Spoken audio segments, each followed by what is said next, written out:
akazabwira ati namenye uburyo umwicanyi azarasamo perezida aho azamurasira ni hehe we nicyo bamutumye ubona ukurikije uko ubibona yamurasira he yaje yakurino urabona perezida imodoka zizinjira gutya nibyo bakwereka naramuka ageze hano bahagarare ahantu icyo gihe azasohoka kuri kino perezida wa Ukraine abanze yegera abaturage basuzeho gake. Knowing exactly where the president will be standing gives Salatov an advantage that's almost unbeatable. It's going to have your team doubling, tripling security, covering every angle of attack. Ati ikintu cyonyine mwakora muri kano kanya perezida wanyu ibintu byose azakora n'ubyo azasuzamo abantu ndakeka muri kano kanya uriya musinayipa SO2 byose yamaze kubimenya mugomba kongera umutekano mukawukuba nka kabiri impande zose mubona z'urwikekwe mugashyira abarishinzwe umutekano wa perezida. Which is why he's not going to take the shot there. He's going to take the shot here. Niyo mpamvu uriya musinayipa atari buze kurasira ahantu hose abonetse ahubwo araza kurasira perezida hakuno arahabereka. No, Swagger, that's not possible. Ntabwo bishoboka. Continue, Payne. Buretse ariko Payne.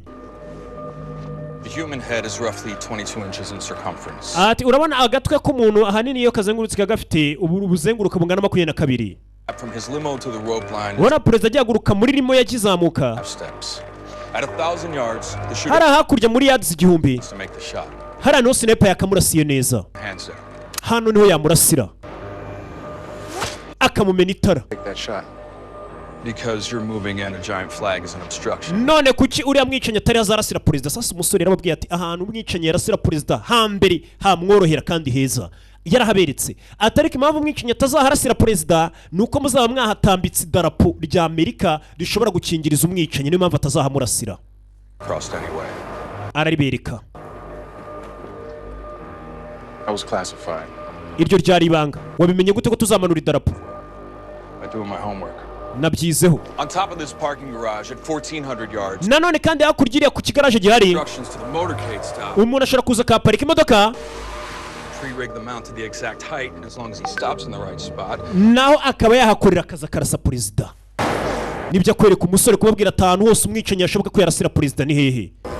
Akamumena itara. He wouldn't get 10 feet. And Salatov has no history of mobile hits. Ati Salatov ntago tumuzi nk'umuntu urasa muri ubwo buryo ndagira ngo wumve. Whatever. Bigenze uti arafatika boy please. Think you know about Salatov he knows 10 times. Ibyo mukeye ko muri Salatov abizi inshuro byikubye inshuro 10. Ni sniper. Has worked in the worst conditions mankind has ever created. Uriya niwe sniper wakore muri situation mbi cyane kiremwa muntu kigeze kirema yarasiye ahantu habi. He knows the window around the event. He knows the secret service. Ati snipers abashinzwe umutekano aho bazaba bari. The exact moment to take the shot. Azi n'igihe cyo kurasira perezida. 1580 yards. Atano ari ahantu hari yards 1800. Wide enough so the wind won't. Mu majyaruguru nyega kari hazarasira perezida. Yaje kuhabereka. Urabona hakunino?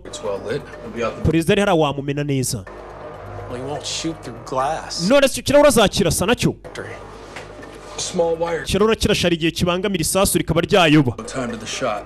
Oh yeah. The glass until it's too late.